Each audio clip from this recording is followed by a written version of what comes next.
Hello, EKN Nation. Welcome to a new edition of the Debrief. It is episode number 148, April 29th, 2025. My name is Rob Houghton, joined by David Cole, as always, as we get set to wrap up our EKN Trackside Live coverage of the Challenge of the Americas event from Sonoma Raceway out in Sonoma, California this past weekend, April 25th to 27th. It was round 5 and 6 of their 8-round championship. We'll dive in, of course, to the full show. We'll do the by the numbers. We'll hit the paddock pass and then dive into the race report. Before we do that, let's talk about the fact that Kart CRG is presenting this week's show. CRG is one of the most iconic brands in karting, and we're primed and ready with new material and a never-ending focus on winning. Kart CRG USA is the North American distributor for all CRG products. Based outside of Houston, Texas, Kart CRG USA supports dealers across the continent, reaching every corner of North America. Check out the CRG KT5 for tag and shifter racing, the Black Mirror for cadet competition, and the FS4 for Briggs. Longtime CRG drivers will be happy to know that the CRG Road Rebel, the standard in quality and performance, is still available. For more information on the CRG product line, head to kartcrgusa.com, and to inquire about a North American dealer near you, please email us at info@kartcrgusa.com.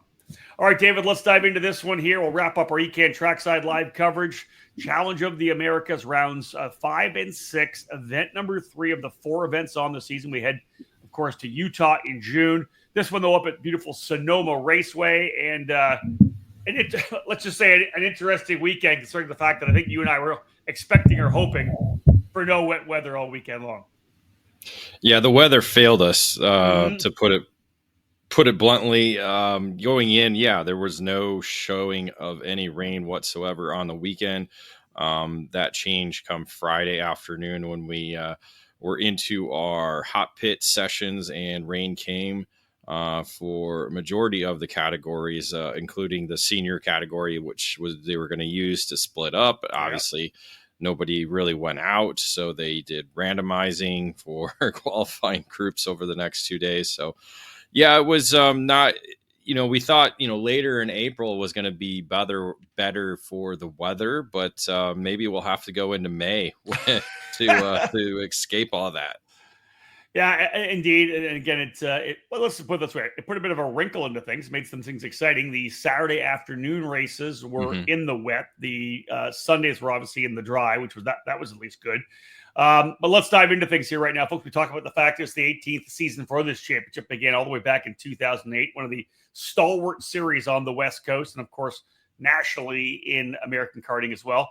We're looking to buy the numbers, and I don't think that Andy Saisman from FTK Promotions got the numbers he had hoped. I think he was hoping for some more local drivers and maybe even at least a pull from some of the other programs up in NorCal. They ended up with 97 total. I think we had around 80 pre-entries. They did get a lot of walk-ups. They hit 100 at one point, and then a couple drivers backed out. David, they ended up with 97 total entries for Sonoma. Yeah, not the numbers that they were hoping for. We had 105 in Tucson, 114 in K1. So obviously we got the K1 bump that helped bring some more numbers in. But it's definitely a positive from where we were for the outlap when we recorded that. Obviously the 4 categories that are strong or 3 that are strong are 60cc cadet, 100cc junior, and 100cc senior. The 100cc masters hit double digits again, so that was a positive. But we'd like to see that obviously get a little bit more closer to where cadet junior or cadet was at 17, where the masters only had 10. But really the negative, let's just go hit that first and get that out of the way, was the shifter categories, where we had 5 in masters and only 4 in senior. Luckily, we did have a walk up with Anthony White joining the fight in that category. So not exactly the best there. Again, we've talked about it over and over again, and I think that's going to be the numbers we're going to see probably in Utah. Maybe get a couple walk-ups. You do have the Scuderia Lytle based in Utah. You have some shifter drivers based in Utah. So maybe, Father's Day weekend, nothing else going on the schedule across the country. You might get a couple more to come join always a fun weekend with a challenge. Yeah, we'll see how it plays out. And again, we talk about 97 entries, and there are obviously other programs on the East Coast that are significantly bigger.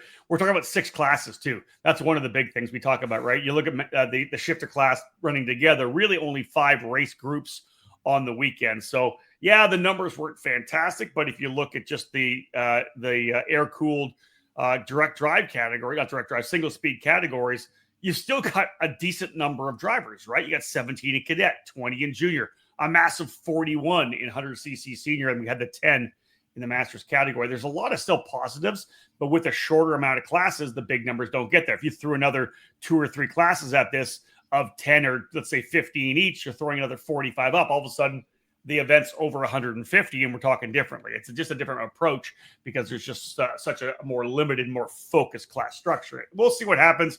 I'll agree with you, David. The shifter stuff on the West Coast is crazy. This is what we're seeing with shifters right now. The move from the rock shifter to the KZ, which is kind of the entire shift of the entire industry, it's only helped a couple places, right? They had good numbers at the Pro Tour. They had solid numbers that are good numbers at the Stars Championship. That's it. These shifter guys, David, they just don't seem to want to race a lot. And that's the biggest issue is we're not seeing these guys run all the major championships. And first and foremost, we saw, a number of years ago, 20 plus, 50 to 20 plus in shifter senior on the challenge because you had some of these big names that were running. We just don't get that right now. Well, I think you look at the region, we were in Sonoma. There are shifter drivers there, but I think the numbers are kind of dwindling. You look at their Rock Sonoma program; they don't have a lot of shifters there anymore. Yep. We used to see big numbers there. The big numbers you do see is in the 100cc categories with junior and senior, and that certainly showed. With 41 again in senior, I think we just got over 40 last year as well too. So, that we knew we were going to get big numbers there. So that was a positive, and that's kind of the theme of the West Coast is it's 100cc racing. Like Agreed. That's kind of what we're seeing. I mean, even when you do see shifter drivers, majority of them are from the East Coast or from out of country, or Canada, or the central states as well too. Texas drivers as well. So, again, it's just the ebbs and flows of the sport, and the challenge certainly has a strong foothold with those 4 categories: cadet, junior, senior, and masters. So, it does have that, and it keeps pounding away, and we continue to see great racing as we have all year in 2025. All right, let's jump into our first break here, folks. When we get back, we'll jump into the Paddock Pass, which today will be presented by Factory Carts. For over 90 years, DID has been the leading manufacturer for high-quality on- and off-road chain use. DID has been chosen by the top power sport athletes from all over the world and is continuing to grow every day. From the karting track or your off-road adventures to your long street bike trips, DID has a chain to fit your needs. Their kart chain lineup offers variations of chains from high-performance sealed chains to the industry-leading non-sealed 219 HTZ chain.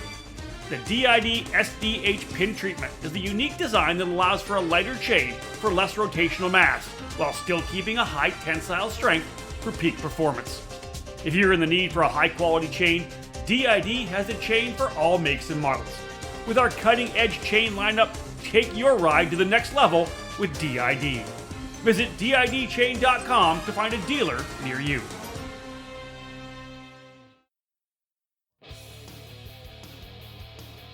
History, success, family. Those are the 3 words that can describe Comet Kart Sales, one of the longest tenured karting businesses in the United States. The family-owned operation located just outside of Indianapolis has provided carts, parts, and services for thousands of racers in the near 6 decades of business.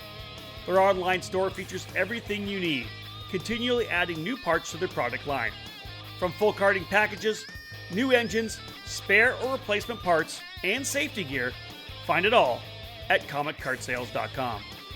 Their Comet Racing Engine service has won multiple major events and championships over decades of karting and continues to offer the best trackside service in the industry, specializing in IAME X30, IAME Swift, and other 2-cycle power plants. Make sure to head to CometKartSales.com or call them at 317-486-5500 462-3413 to be part of the Comet Kart Sales family today.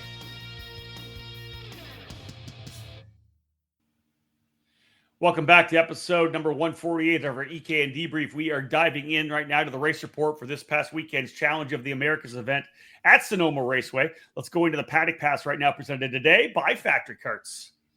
Made in the USA. It's not just a statement, it's the mission at Factory Carts of America. Led by five-time Super Nationals champion Billy Musgrave, Factory Carts manufactures their frames completely in-house at their Phoenix, Arizona facility. Built and designed from the ground up specifically for the American karting market, Factory Carts brings new innovations and solutions that are long overdue. No other karting manufacturer stands behind its product as Factory Carts does, providing a 2-year warranty on all their frames.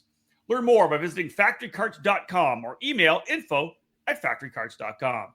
All right, David, let's dive into the Paddock Pass here. A couple of notes that you had throughout the weekend. First and foremost, obviously, Sonoma Raceway, just a unique place. It certainly is that, ever since the first time I went there, it kind of stood out among all the other kart tracks that I've been to and continues to kind of stand out with its location. It's at Sonoma Raceway, a true motorsports facility with obviously the big track, the drag racing that goes on, and all the other events. There's actually proms going on at Sonoma Raceway as well too. Turn 11. So yeah, you just you never know what's going to happen there in Sonoma. Great view. The kart track, it's been the same. Nothing's changed, including the surface. Yeah. I think as we keep going year after year, we notice it, kind of getting a little bit worse and a little bit worse. No more other than tic-tac-toe area with the helipad section. I think the majority of the rest of the racetrack's not bad. It's just that helipad section with the angle of the off camber turn, and the different transitions of pavement in the area. It definitely separates the men from the boys. You know what it reminded me of, David? I went for the track walk on Friday at lunch, right? Just had a little look through. And of course, as we know, that they did reshape tic-tac-toe at one point, so you don't have that quick little, right, left, right, where guys are just flying over top of the curb. Yeah, it was mostly curbs. That's ripping the bottom of the seats. The original tic-tac-toe was just jumping over 3 curbs. So when I walked around turn 2, which is the first part of tic, and then tack, as I'm coming through there and around the corner, it reminded me of when you walk around the parking lot of the Rio, and you're like, wow, we're actually going to race on this. This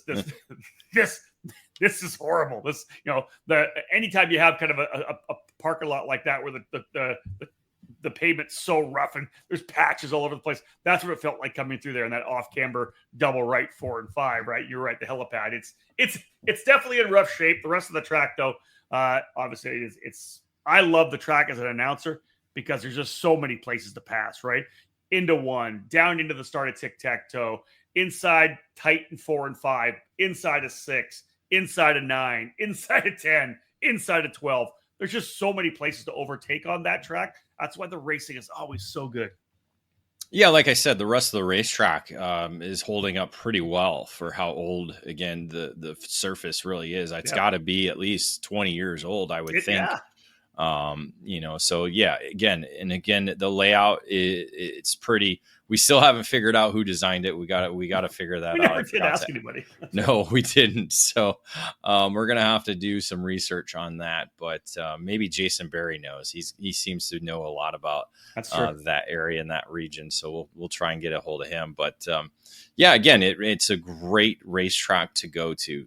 Great to watch racing. Great to be on the racetrack. It's a very competitive circuit to be on the schedule. Let's talk about the fact that one of the cool things that happened there, and I know that Challenge of the Americas posted some interview stuff up on their social media, but FTK Promotions, they had a GFC kart at the track. They were offering test rides for the this kart, which had the new Moturi 7 KZ80 on it. So essentially a KZ package with the paddle shifter, 6-speed shifter kart, but 80cc. Let's talk a little bit about that, David, and the fact that Joey Hand jumped in it for a ride.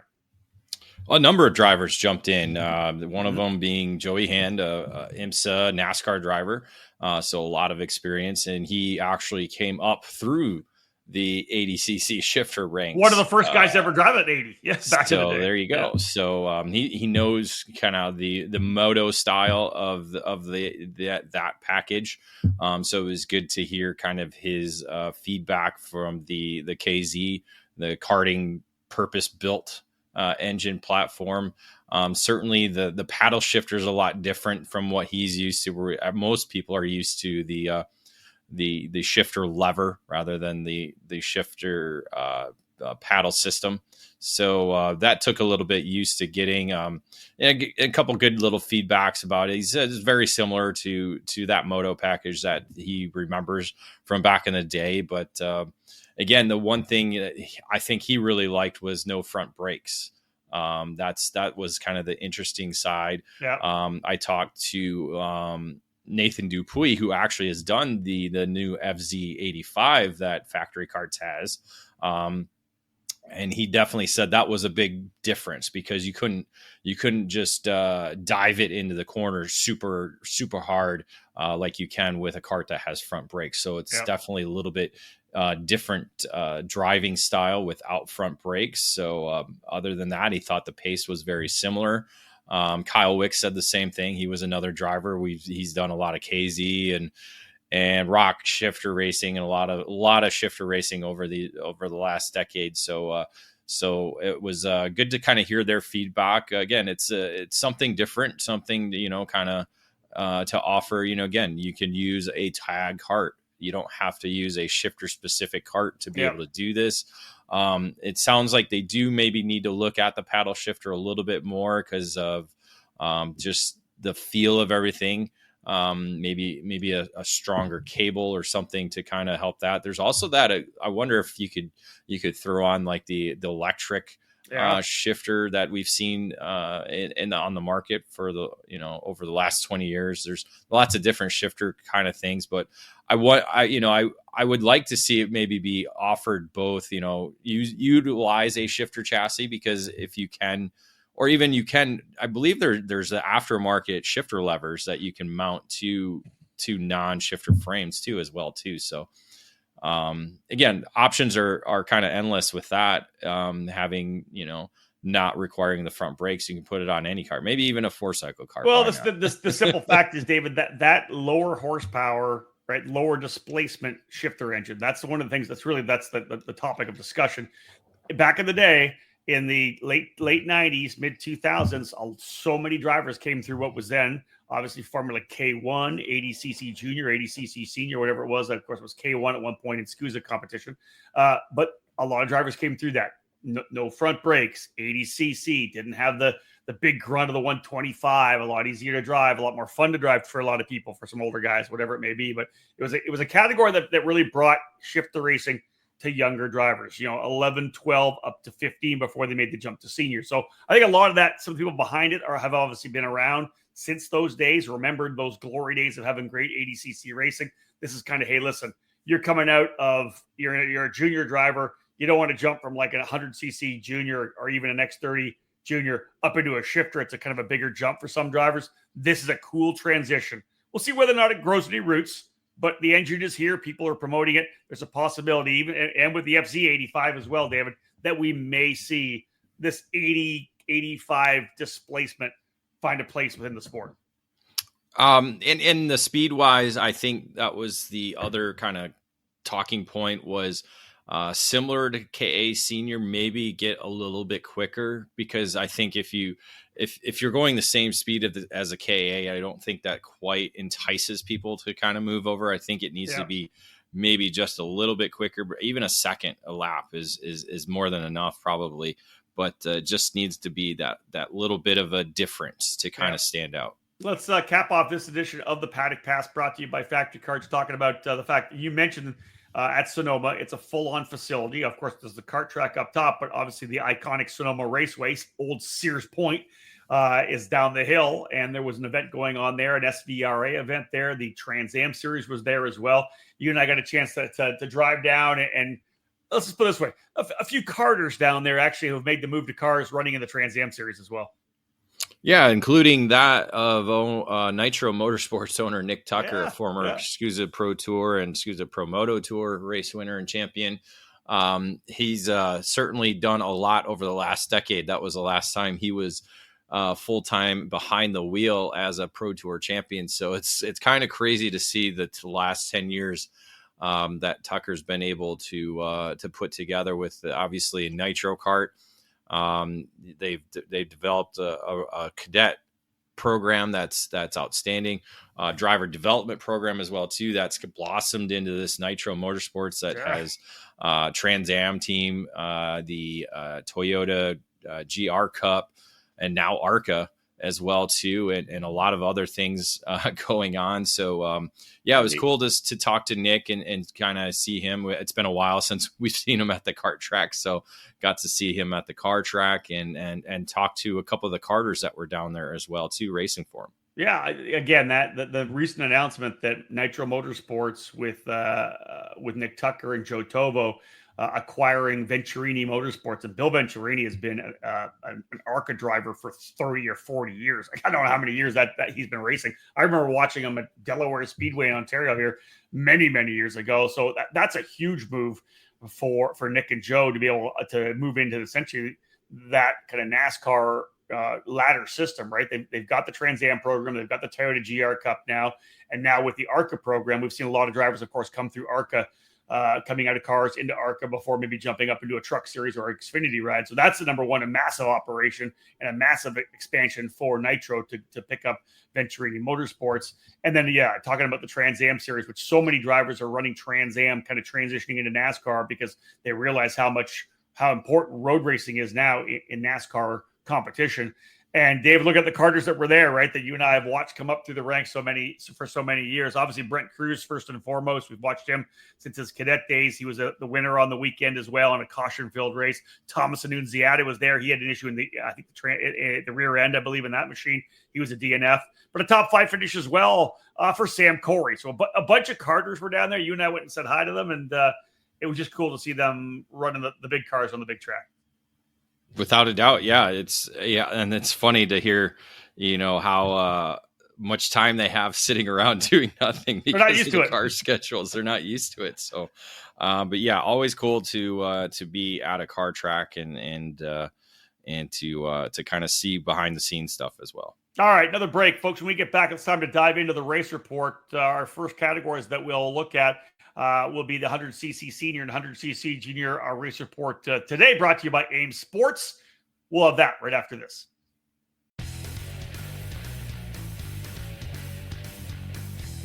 Parolin is among the winningest brands in the USA and around the world. The Parolin Le Mans full-size chassis for junior and senior classes and the Parolin Opportunity model for cadet divisions have earned success weekend after weekend at all the major championships and events in both the USA and throughout Europe. The Parolin chassis lineup also includes the Invader shifter, along with the Daytona 4-cycle chassis and the Delfino Kid Kart. Karters can head to the ParolinUSA.com website, where the entire chassis line and parts are available to you, with shipping available all across North America. Parolin USA partners with several companies and race teams across the country to provide a strong dealer network to represent the brand locally and at the national level to support drivers throughout North America. Get on the chassis that's winning. Drive a Parolin. Fast, fair, and fun. Ignite Karting offers you all of that at an affordable price. Ignite Karting utilizes the spec Margay Ignite K3 chassis with a Briggs & Stratton 206 engine and the Hoosier R80 tire. Everyone in the rookie, junior, senior, heavy, and masters classes compete on the same Ignite K3 chassis, which puts all the emphasis squarely on driver development. Additionally, Ignite Karting is accessible at the local, regional, and national level. Special events for the season include the Ignite Majors that begin with the annual trip to the Daytona International Speedway as part of the WKA Daytona Kart Week, running in both the sprint and road racing events. Those in the Midwest can enjoy the regionally based Ignite Challenge, featuring 5 iconic facilities. Local club programs have also been established in states all across the country, Idaho to Texas, Nebraska to New York, with more tracks and clubs joining the Ignite Karting program. Be part of fast, fun, and great memories with Margay Racing at an Ignite track near you. All information on Ignite events and Ignite kart packages, including dealers in your area, are available at ignitekarting.com. Get off the couch and onto the track this year. Ignite Karting. Fuel your passion. Welcome back to this edition of the EKN Debrief, episode number 148. It is April 29th, 2025. Myself, Rob Howden, and David Cole, unpacking everything that happened at the Challenge of the Americas event at Sonoma Raceway. Time to dive now into the race report to look at the categories that were on track. This race report presented by AIM Sports. From its early days, AIM Sports has tailored its innovations to provide precise insights, allowing racers to fine-tune their strategies and push their limits. Fast forward to today, and they are excited to celebrate 30 years of Micron by introducing the latest evolution in karting data loggers, the Micron 6. Designed with cutting-edge features, including 25 Hz GPS with mil-spec precision, a 6-axis inertial platform, shift lights and alarms, temperature inputs, and many more features. It's perfect for karting enthusiasts looking to enhance their game on the track. Join the AIM Sports community today and equip yourself with the Micron 6 to take your karting experience to the next level. Visit aimsports.com to learn more. AIM Sports, 30 years of Micron. All right, Dave, let's jump now into 100cc Senior presented by Forward Direction Motorsports. Here is the headline. Let's start filling it after that. Hand and Clayman DeMello make 4 different winners on the season. Yeah, 41 drivers in total, as we said, in 100cc Senior category. It all began with Nico Serfati, the NorCal driver, defending the home turf and qualifying at 54.778. But he kind of got shuffled back in what was a pretty good pre-final battle that saw Steven Eisert, another NorCal driver, come out with the race win there ahead of Zachary Clayman DeMello, the Canadian, coming down to race with Mike Manning Karting. Ahead of Keegan Kaminsky, a 2-time winner at the K1 circuit. And then we talked about rain came for the main events on Saturday, and that was kind of the deciding factor where we saw those drivers with a lot of experience in wet weather kind of stand out in the race. It began with Zachary Clayman DeMello jumping out to the lead. And he led up until lap 11 until a broken chain took him out of the race, stealing the victory away from him. So he had to watch from the sideline as Chase Hand took over from there and led the rest of the way, pulling out to nearly a 10-second margin of victory for another victory in Sonoma after winning there last year. Yeah, Clayman DeMello was really good for the first half of that 20-lapper, as you said. I think Hand was kind of down up to try to reel him in, but Zach had a decent little advantage. Had to work his way through some slower traffic because, indeed, there was a number of drivers that struggled with the lack of grip. There was guys that had spun and came back on the track, and Clayman DeMello did a pretty good job in terms of getting through those drivers. But again, you said a broken chain. I believe it was coming out of turn number 9, the left-hand hairpin there, and ended up on the sidelines, passing it over to Hand. And like David said, he essentially paced the rest of the way and looked really impressive out front, pulling away to an almost 10-second advantage over Colby Romero on the Burrell Art Machine. Romero, very impressive as well in tough conditions. Keegan Kaminsky, David, the point leader coming in, 4th on the road, ended up finishing in 3rd spot to strengthen his championship position. Steven Eisert, David, was actually the driver who finished 3rd, but something you don't normally see in a wet weather race, because a lot of times you're waterlogged. He ended up coming in underweight. Yeah, came in underweight. So again, it wasn't a heavy rain, just enough to make the racetrack wet. The rain did let up at times, so it wasn't a consistent rain that was coming down and puddling the racetrack. So even drivers were running kind of down the straightaway a little bit of a different line to kind of keep the tires as wet as possible and trying not to dry them out. So yeah, David, I kind of called it a consistent sprinkle, right? You were out there. It wasn't really raining hard. No, that was a great thing because I didn't bring my rain gear because it said no rain. So yeah, it did. I think it was a little bit harder during the junior race more so than it was in the senior race for because that was that was towards the end of the day. So Yeah. it wasn't as hard. So yeah, maybe they just kind of misjudged that, thinking they were going to get extra weight with the rain, but didn't come in at weight. So that moved Kaminsky up into the third spot, as you said, on the GFC. Santiago Armida in the Precision Work CRG up to fourth, and then Jesus Vasquez Jr. On the GFC up to fifth in his season debut at the series. Was that the race that Vasquez came from deep in the field to work his way forward? Do you remember where he started? Now I have a feeling he started really deep in the field and worked his way back forward. I can look here in just a second. Trying to recall. Vasquez was 36. So he started 36. So that was the race he had to come up through. 36 to 5th. That's amazing. Plus 31. So a great job for Vasquez. I thought I remember calling his run through the field. That was just absolutely amazing, working his way forward. Nonetheless, Chase Hand coming in with a big victory there. More importantly, in the overall standings for Kaminsky, another, after those success he had at K1, David, a third there. He would back it up with a second on Sunday. So Kaminsky in a really good spot heading to Utah for the championship battle. Let's talk about Sunday. Chase Hand, of course, winning in the wet. Hey, I'm good in the wet. Comes back on Sunday morning in the dry. 54.811 ends up qualifying on the pole in the dry as well. Yeah, and even Sunday, it was just a little bit of a damp track to start warm up. So I think the track might have been a little bit greener than sure. What everybody thought it would be. So, but Hand did come through. I think it was in the first group. Again, most of the category was randomized and held through the qualifying session at 54.811. Held the top spot in the pre-final ahead of Steven Eisert and Jackson Menshew to lead the field to the green flag. And Hand took the lead and held it for all but the final lap.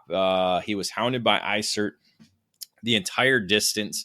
Eisert kind of waiting for his moment. It ended up being on the last lap where the two made contact. Eisert got into the back of Hand at the end of the tic-tac-toe through the helipad section. Hand got loose, spun around, and Eisert got through without any further contact.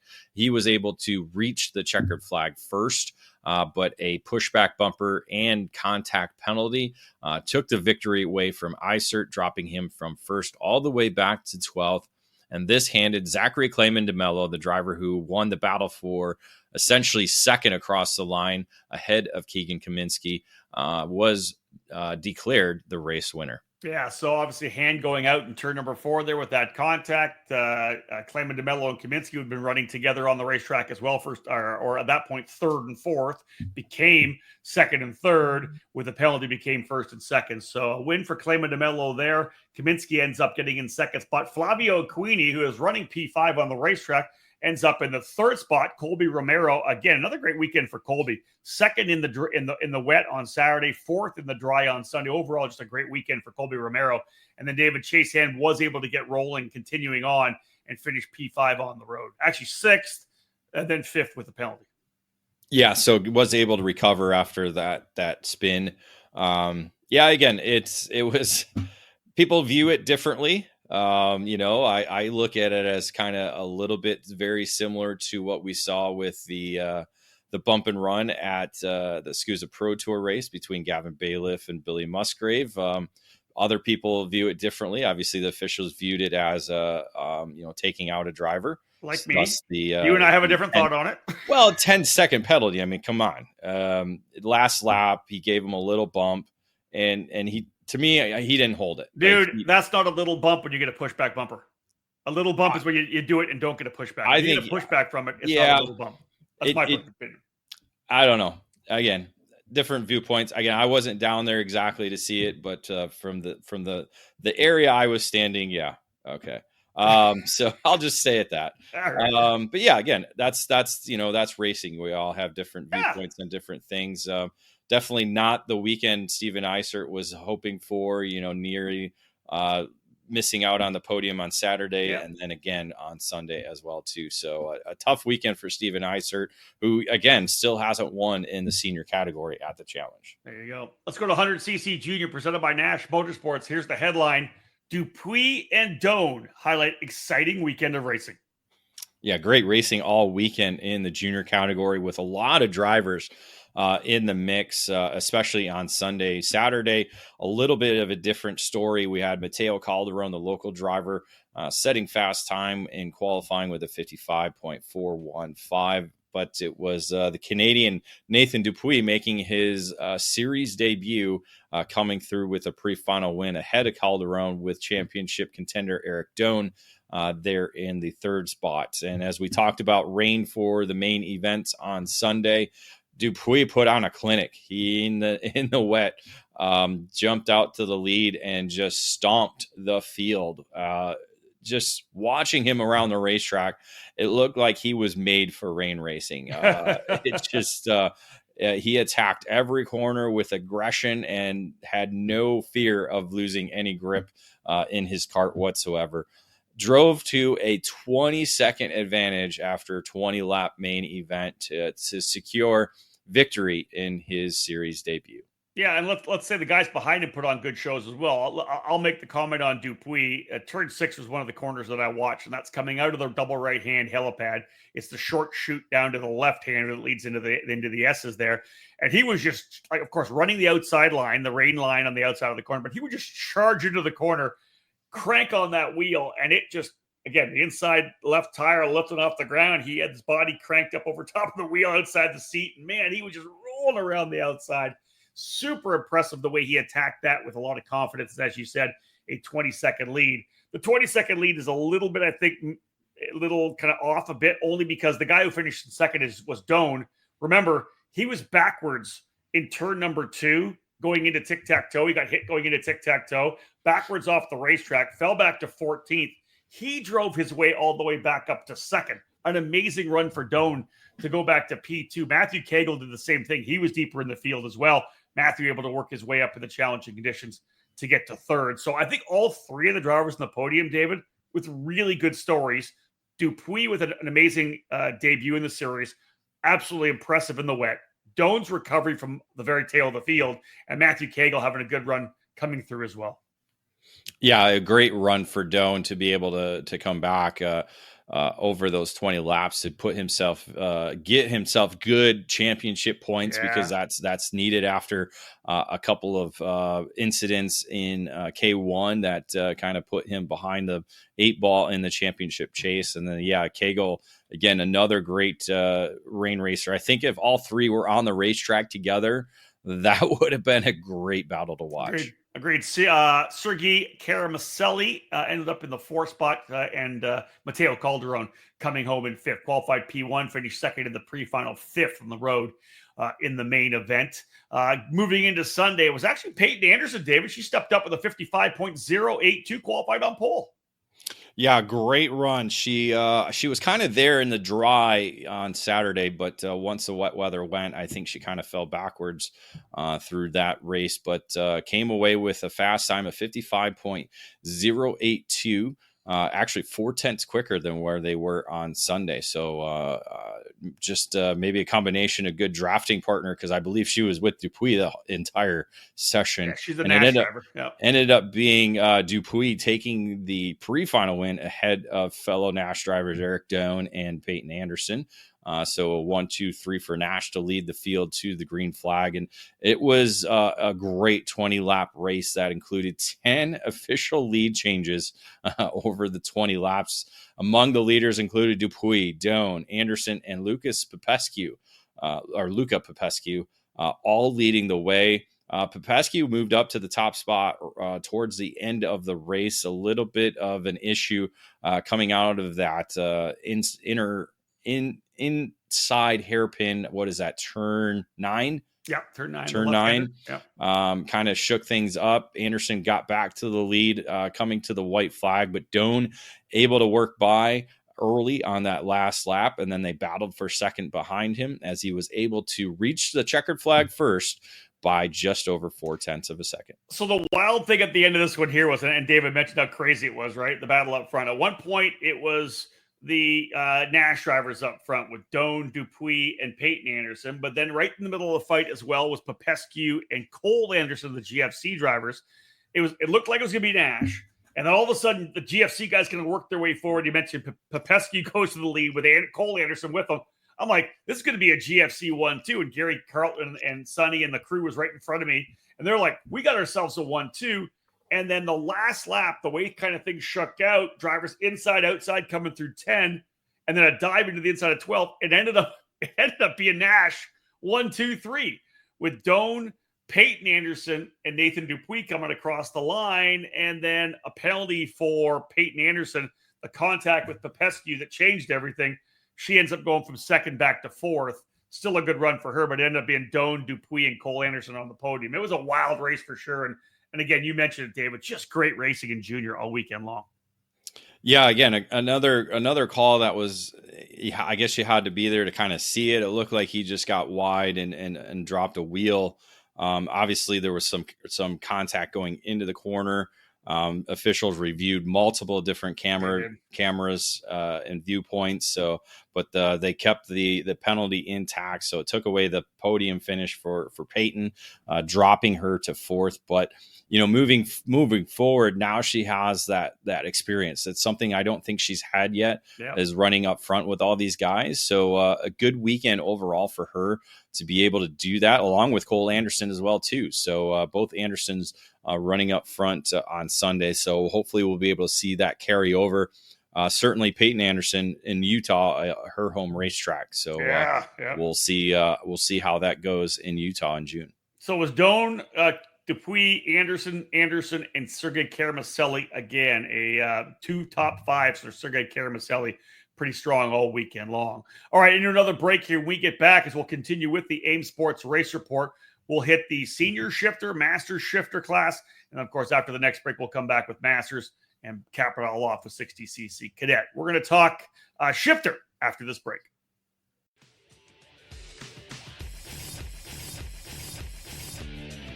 What brand is known around the world for its innovation and success? It is Sodicart. The Sodi brand returned in full force during the 2023 season thanks to the new exclusive importer, the Karting Distribution, led by industry veteran Terry Germanovich. The French manufacturer Sodicart is a leader within the karting industry, offering a wide range of products and services. The Sodi Racing chassis line offers product in classes from mini karts to KZ, all based on years of development and championship seasons around the world. Sodi Racing USA has expanded its dealer network over the last year, bringing the Sodi brand to several local clubs and regional programs. The Sodi Racing USA by PK Sports is the official race team, producing many victories in different levels across the board. And the new Pro Race Academy is designed to cater to the next generation of motor racing, helping boys and girls aiming to make their mark. Visit Sodi-Racing-USA.com to learn more about Sodicart chassis or call 954-634-5111 to become part of the Sodi Racing USA network today.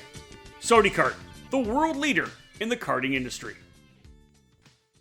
Ready to step up your game? Joining the Rawlison Performance Group is the obvious choice to take your racing to the next level. Industry-leading driver development is provided by our staff of multi-time national champions, Super Nationals winners, and Team USA members.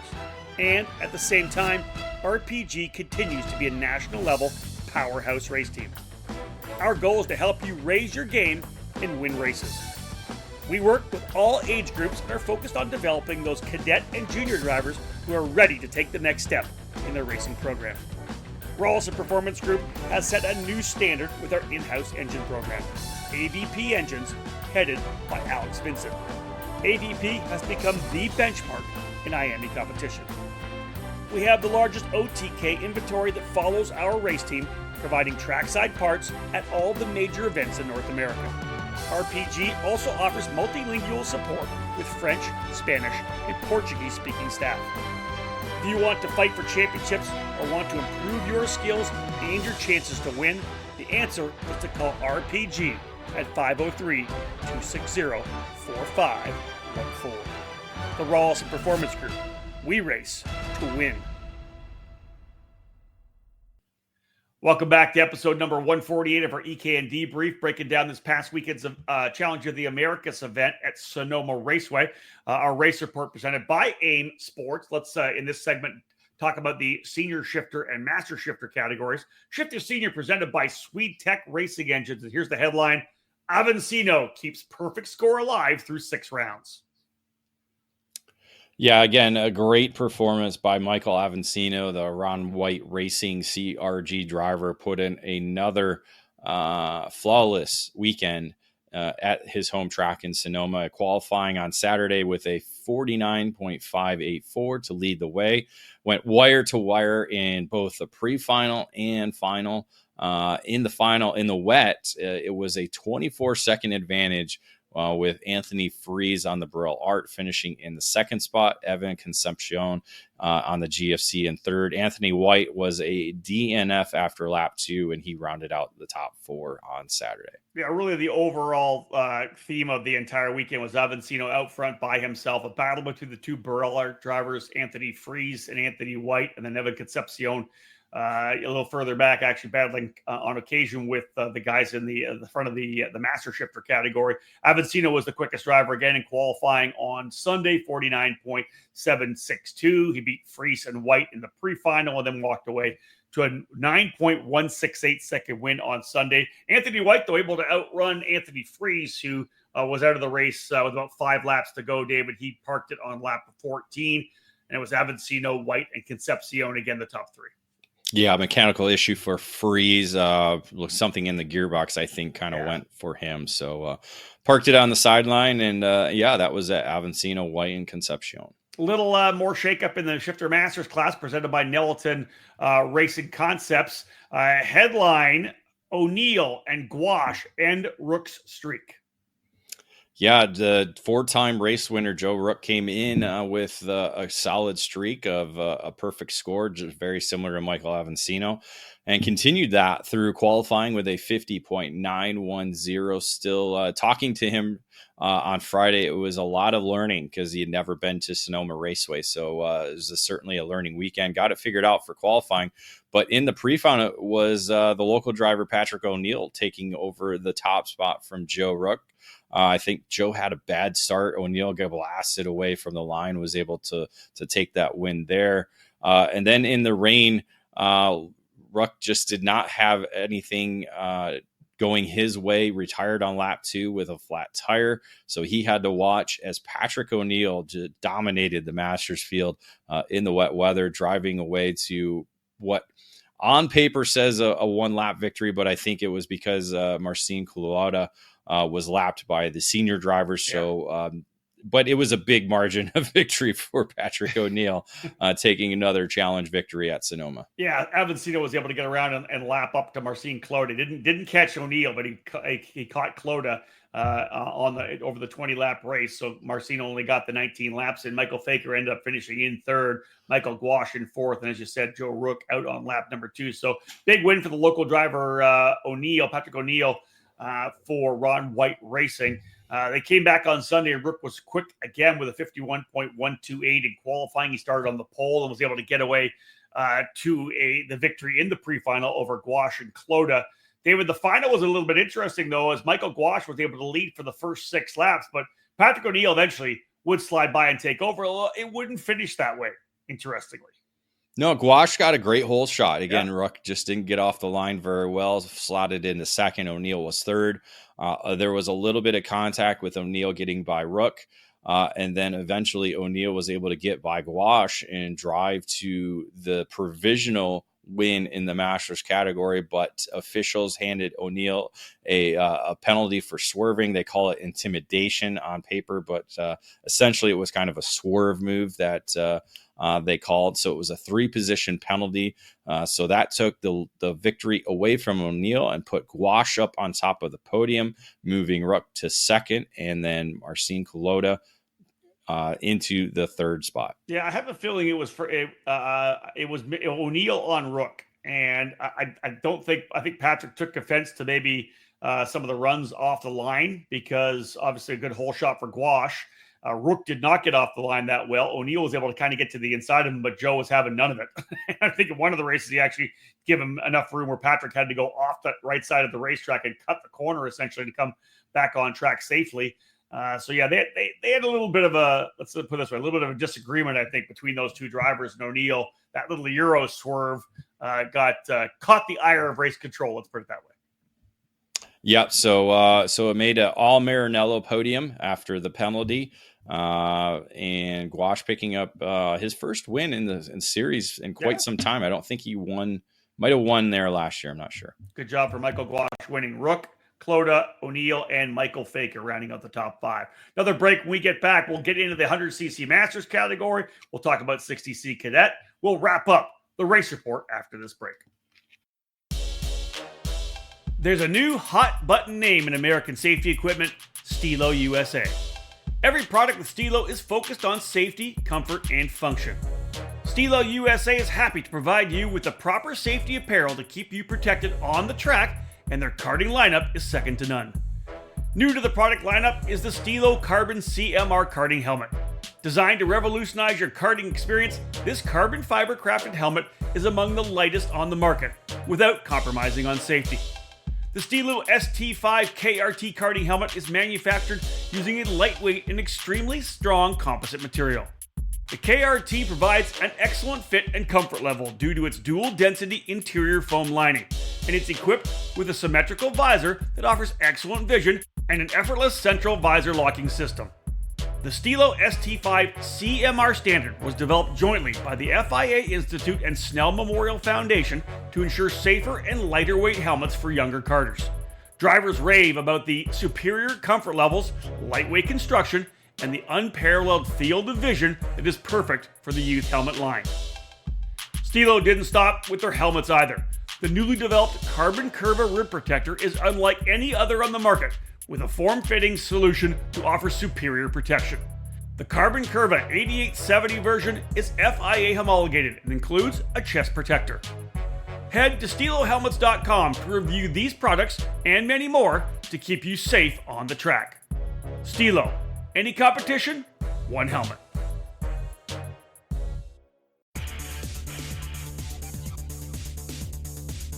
In racing, experience is priceless.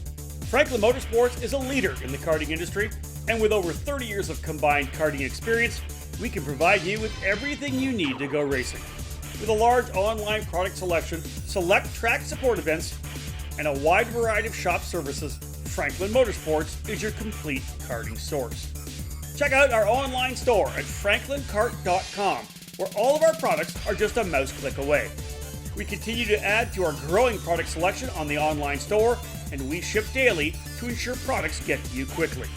We specialize in IAME engines, tilt seats, the ceramic product line, Driveline branded products, Briggs & Stratton engines, Smoker performance sprockets, OTK products, AIM, MG tires, and of course, the championship-winning Merlin chassis. In our online store, you'll find a variety of items to fill your karting needs. Franklin Motorsports is also known for our wide variety of services and is home to Innovative Engine Works by FMS, our in-house engine service department. Frame straightening, kart prep, and dyno testing are all services offered regularly at Franklin Motorsports. Be sure to stop by the Franklin trailer during the United States Pro Kart Series events as the official trackside vendor. For all things karting, visit franklinkart.com.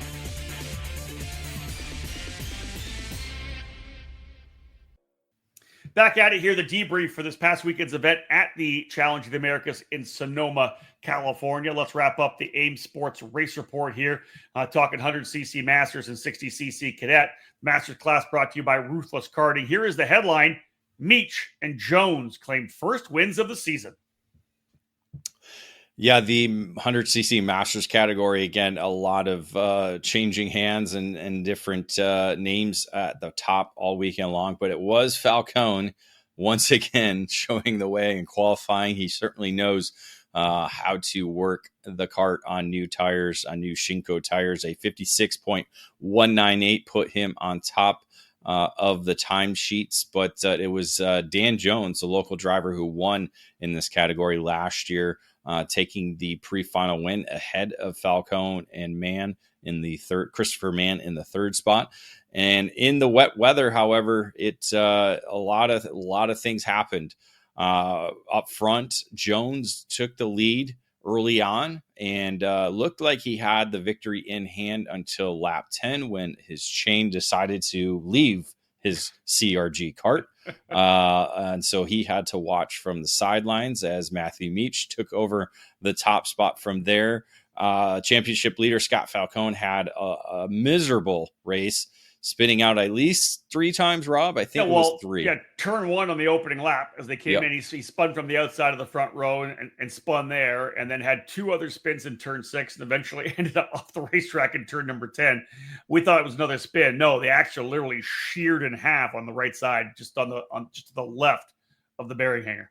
Yeah, it looked like the axle was a paper thin, so I don't think that really works well with the Masters sides. But anyway, Matthew Meach, however, again, once Jones retired, took over the lead and was able to drive away to a 5-second advantage for his first challenge victory in the category. Christopher Mann finishing in the second spot. Chad Wallace, a good run to third. Luke Tracy, fourth, and Jeff Bays rounding out the top 5 there. Back into the dry on Sunday. Falcone once again quickest in qualifying. David mentioned how he maximizes those new Shinko tires, a 56.274 for Falcone on the pole. But pre-final came, and Christopher Mann actually came away, David, with the victory over Matthew Meach. Yeah, there was a little bit of chaos in the pre-final. We saw contact between Falcone and Bays. I believe Jones got a penalty. I'll have to double check that. I didn't see that.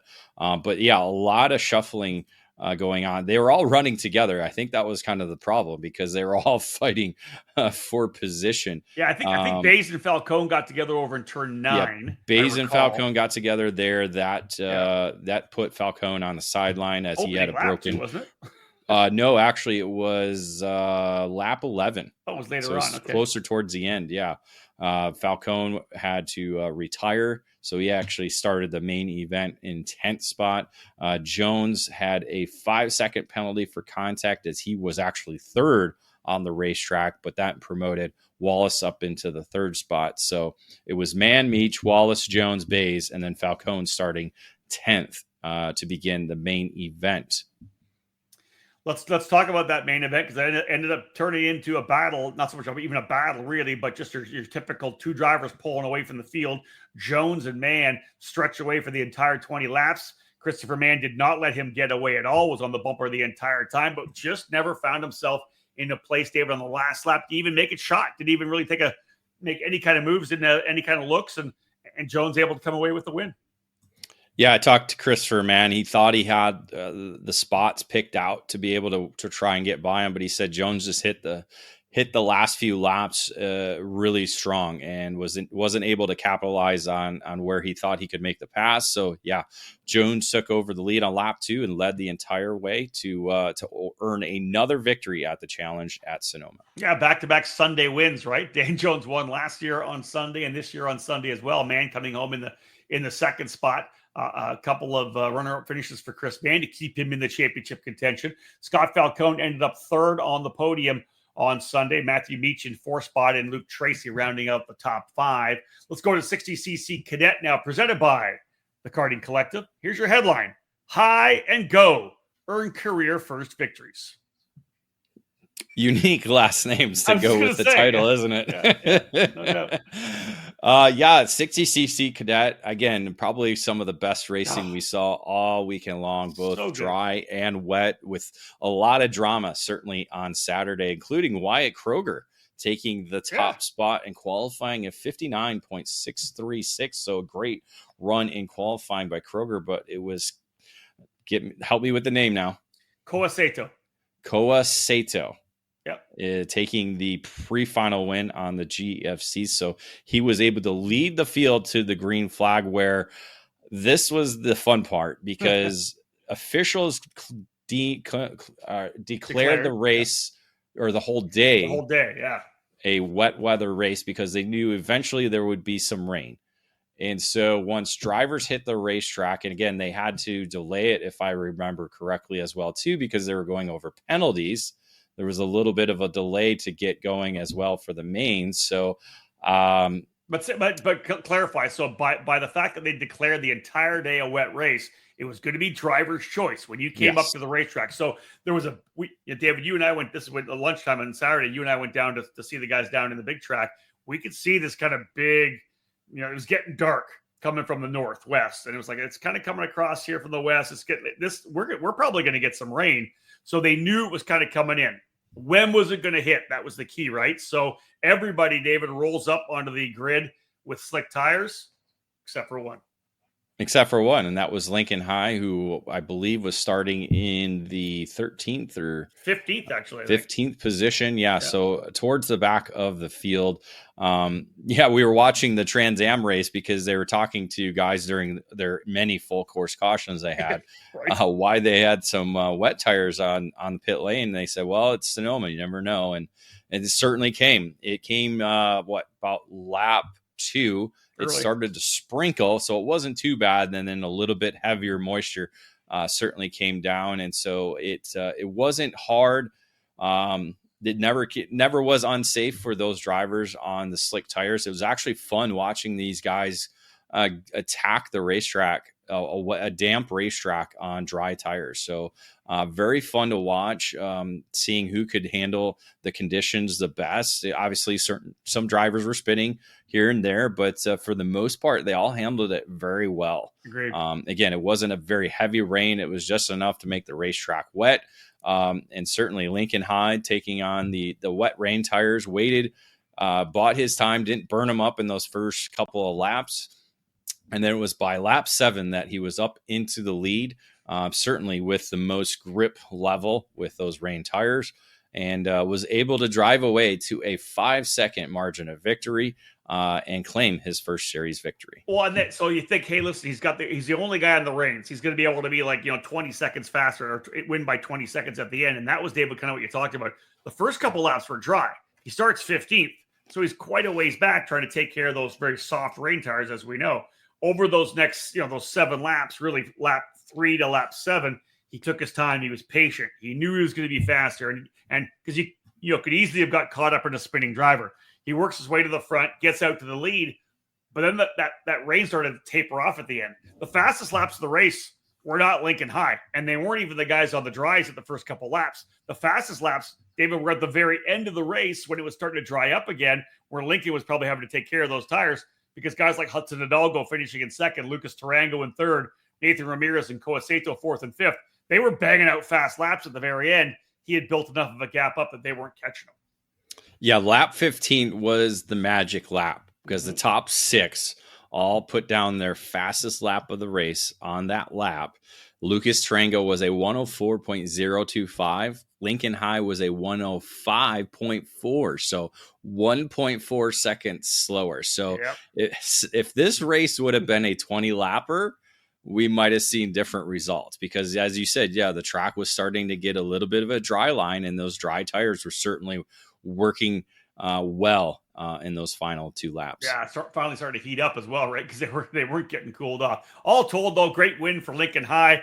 We wondered whether who made the call on that. It was actually Dad that made the call. We're going to go to the reins, which I thought was fantastic. So good on Lincoln High with the win. Hudson Hidalgo, Lucas Tarango, Nathan Ramirez, and Coaceto, as I said, capping off the top 5. Dave, we roll into qualifying on Sunday, and Luis Martinez, who was the point leader coming into the weekend, didn't have a great Saturday, but he came back strong and was able to go P1 in qualifying with a 59.543. Yeah, but the luck went away in the pre-final. He got shuffled all the way back to the tail end of the field on lap 2 after a poor opening lap as well, too. So a tough outing for Martinez, a 3-time race winner coming into the weekend. So it was Sato, or say his name again, sorry. Coaceto. So say the A. Gotcha. Sato came away with the pre-final win after a great little battle between him and Brody and Chase Rittering. Main event time, again, this was up there with this was better I think, than the junior race we saw on Sunday. And this was the first main event of the day as well, too. 11 official lead changes in just the 16 laps that they held put together. This was just fun to watch. It was. Martinez, or no, I'm sorry, not Ramirez. Hudson. Wait, let me get my notes going. Get your notes out, dude. Sorry, get your notes. I was reading the pre-final notes. Yes, so I'm on the wrong day. Go, you go, Rob. I'm on the wrong day. You're the one that's got the notes. I don't even know. Now, okay. I figured out where I am. I called the race. I don't remember it. Sato was able to lead the first 5 laps of the race, and that's when the fun began, as it was a different leader for the rest of the race. So we saw a different driver come across the line as a leader every lap, and it was good to see, because it was great, clean racing. Nobody pushing anybody anywhere. It was just everybody wanted to lead. Sato, I think, led 2 more times. You look at Chase Rittering. He wasn't one of them. Sorry. But you mentioned you mentioned Martinez was at the tail of the field in the pre-final, had some issues. He actually led for a time. So that was it. Yeah, that's where I was trying to lead towards. Because I was watching the race, and he just kept picking off a driver. He finally got to lead on lap 10. I thought he was going to be able to get away, but it didn't quite work out that way, because the rest of the drivers attacked once again. And so, again, multiple lead changes ended up being Mason Brody and Aiden Go on the final lap going after the race win. Go was able to get ahead of Brody on the final lap. Brody unable to kind of return the favor as Go held off Brody, getting to the line first, winning by 0.6 of a second. And Sebastian Demoisac ended up finishing in second spot. If I recall, I think he finished he started 17th in the pre-main, something like that. Started very deep in the field in the pre-main, and then worked his way forward, and then was able to get up into second. So overall, a good day for Demoisac, coming back for second. Luis Martinez, your point leader, ended up in third. Mason Brody fourth, and Nathan Ramirez rounding out the top 5. Yeah, Brody actually finished in the second spot, right? But was penalized. It was contact. I was just trying to figure out what the contact. They wrote the wrong name. Yeah, it was contact. So 2 position penalty for contact. Not sure who the contact was with, but yeah, Brody suffered a 2 position penalty. So took him off the podium, moved Martinez up into the 3rd spot. So he did get on the podium on the weekend. So that certainly helps him in the championship chase. All right, folks, last break. When we get back, we'll talk Constructors Championship. We'll wrap things up. And, of course, as always, we'll have a look at the EKN Trackside Live Race Calendar. All over the karting world, everyone knows OTK is the gold standard for quality and performance. In the United States, OTK USA is the source for all things OTK. 8 brands under the OTK USA banner are winning races and championships across the country in national programs like the Rock Cup USA Florida Winter Tour, the Challenge of the Americas, the SCUSA Pro Tour and Winter Series, the United States Pro Kart Series, and even more programs throughout the country. And OTK products are also front and center on the podium of club and regional races from coast to coast. Tony Kart, Cosmic, Esprit, EOS, and Red Speed have been joined by the Gallard, LN Racing Kart, and CS55 brands. To learn more about a specific product line or to find the OTK USA dealer near you, visit otkusa.com. Specific chassis territories are still available, so kart shops interested in adding a winning component to their product lineups can contact OTK USA directly. OTK, the gold standard of karting.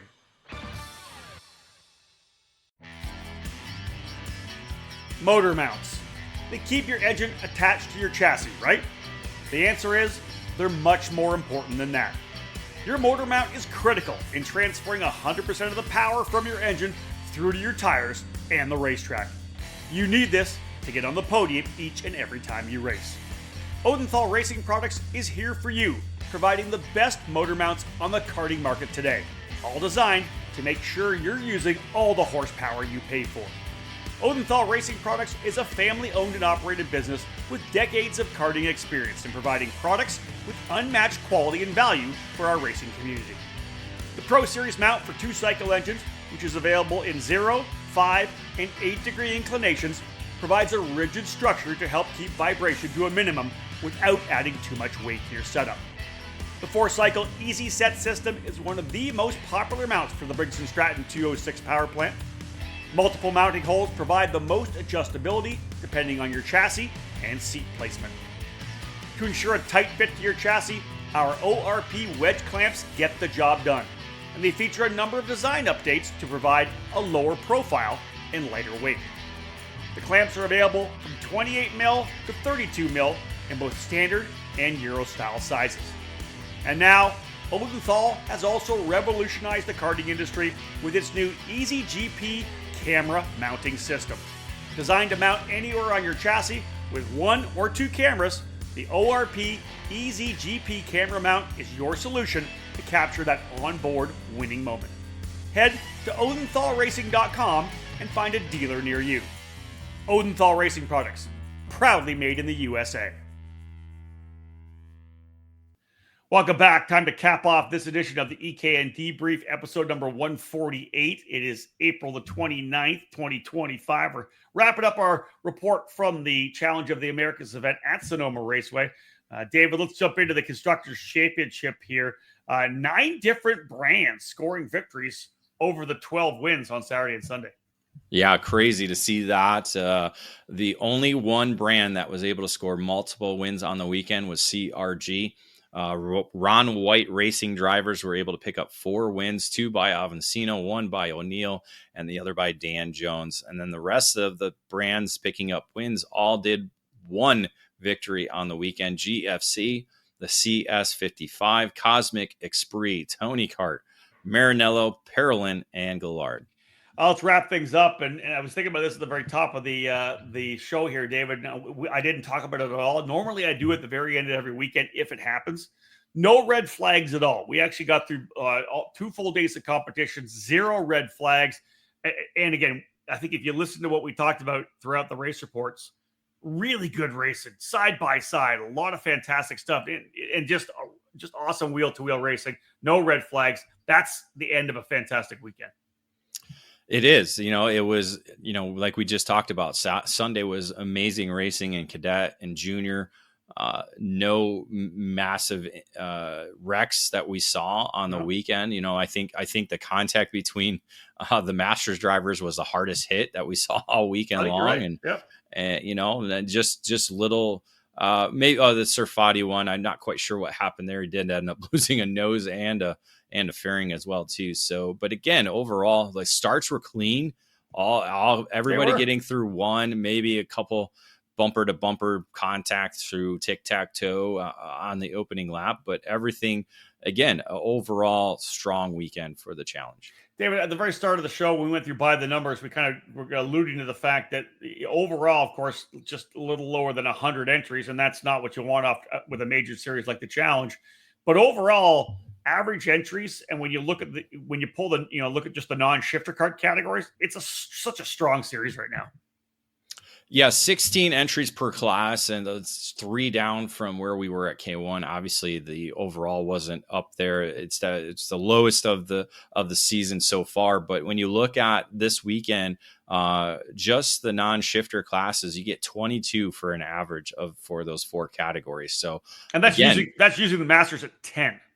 That's using the Masters at 10, correct? Yeah, so again, that even there, we would expect to see a little bit more, closer to maybe 15 on that. So, but again, 41 in senior, 20 in junior, solid fields, and the cadet doing as strong as well too. So. One of the things we always talked about when it comes to Sonoma is it's normally the championship finale, David. This year, it is not. Rounds 5 and 6. The championship is going to get wrapped up in Utah on the June 13 to 15 weekend. So still a couple more rounds to go. But what we did get at Sonoma was the championships kind of narrowing in, right, and getting more defined after 3 events and 6 main events. Yeah, I think we have the shifter ones pretty much decided, except for maybe second and third. going into who will finish in those positions after the last weekend. But the rest of the championship's certainly up for grabs. Junior is, senior is, the cadet division as well too, and then masters we don't quite know. With Falcone having a difficult Sonoma weekend, it certainly kind of opens up the championship a little bit more going into the finale. Yeah, it's some consistency for Chris Mann. That win for Matthew Meach. Things could get interesting for sure. Let's wrap things up here now, folks, and look at the EKN Trackside Live Race Calendar presented today by Sodi Racing USA. What brand is known around the world for its innovation and success? It is Sodi Kart. The Sodi brand returned in full force during the 2023 season thanks to a new exclusive importer, the karting distribution led by industry veteran Terry Germanovich. The French manufacturer Sodi Kart is a leader within the karting industry, offering a wide range of products and services. Visit Sodi-Racing-USA.com to learn more about the Sodi Kart chassis or call 954-634-5111 to become part of the Sodi Racing USA network today. Sodi Kart, the world leader in the karting industry. All right, David, let's have a look at this. We got a couple of races lined up here in May. One actually this coming weekend. You're turning around right after this. And in fact, we got another a show to get done here. We got the outlap for the USPKS event, United States Pro Kart Series Carolina Grand Prix, this coming weekend at Trackhouse Motorplex. The unofficial home of the USPKS, what was Mooresville Motorplex, what became GoPro Motorplex, and now is the Trackhouse Motorplex. So USPKS has seen it all, hosting its inaugural event at Trackhouse back in 2013. So a lot more history to come this coming weekend when we go there for the Carolina Grand Prix in the second stop of the 2025 championship. David's got a couple weeks off after that. Memorial Day weekend, Superkarts USA Pro Tour getting back at it with the Spring Nationals. They moved that date to Memorial Day weekend, 23rd to the 25th of May, out at the Motorsports Country Club of Cincinnati. David, Batavia, Ohio, the Bailiff family, and their track. They made some improvements on the track over the offseason as well as the Pro Tour returns for the Spring Nats. Yeah, Pro Tour returning there for the Spring Nats. So that's the exciting news. The other exciting news is the renovation they did to the turn 1, turn 2 area of the facility. So different grid area, more room for runoff on the turn 1 section. So that's welcome. They just hosted their first Pro-Am karting championship event last weekend. So got it racing underway here in the state of Ohio. And again, Memorial Weekend, something different and unique for the Spring Nationals to be held on the holiday weekend. So a lot of eyes will be on TVs come Sunday during that weekend, while also trying to contest round 4 of the Pro Tour. Yeah, obviously the same weekend as the Indianapolis 500. Sadly, I will not be able to be at that event as a result. I'll be, of course, out at IRP on Friday. Hopefully, we don't have to go back on Saturday. We've had to do that in the last couple of years with some weather. So cross my fingers that will be done. But yeah, I won't be able to make the Spring Nats. You'll be there, but you and I will reunite for that event we've talked about already. The finale, the championship weekend for the Challenge of the Americas, June 13th, 14th, and 15th, at what is now called Burt Brothers Moto Park, formerly Miller Motorsports Park, then Utah Motorsports Campus. It's now been renamed Burt Brothers Moto Park with a sponsorship there. They track out in Grantsville, Utah. But this track, David, as we know, at BBM, Burt Brothers, has been host for many major events, right? Superkarts USA Pro Tour has been there. Rotax Grand Nationals have been there. A lot of races on that facility. It's a great one, as we know. Paddock fully paved, got the garages. Just a cool place to have a major national event. Yeah, space not an issue there when we go to BBM. Yeah. We just call it Miller Motorsports Park. Let's just go back to that.